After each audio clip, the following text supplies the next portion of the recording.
আসসালামু আলাইকুম। ওয়ালাইকুম আসসালাম।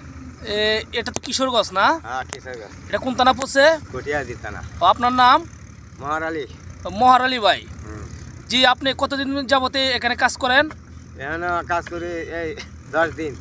এই জায়গার মালিকটাকে যে যার আন্ডারে কাজ করেন? শহীদ আলী। শহীদ আলী। হ্যাঁ। উনি কি আপনার কিছু হয়? বাইরা। কেমন বাইরা? সুন্দর বাইরা। ও সুন্দর বাইরা। জি।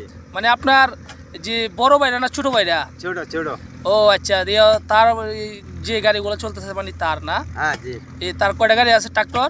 ট্রাক্টর আছে 7টা। 60টা। আর বেকুর নাকি? ও তার নিজের না? হ্যাঁ তার নিজে। তিনি তো ভালো পজিশনে নাকি? হ্যাঁ ভালো পজিশন। আচ্ছা, তাহলে ওনার বাইরে হন আপনি না? জি। তো ওনার 4 টাকার একটা বেকু, তো আপনার নাই কেন? আপনার কেন না এটা আল্লাহ কালা বোঝা। এই কথা দাও। আচ্ছা ঠিক আছে। মহার আলী ভাই ভালো থাকবেন। হ্যাঁ। আসসালামু আলাইকুম। মানে কই ফাড়াই ভাই।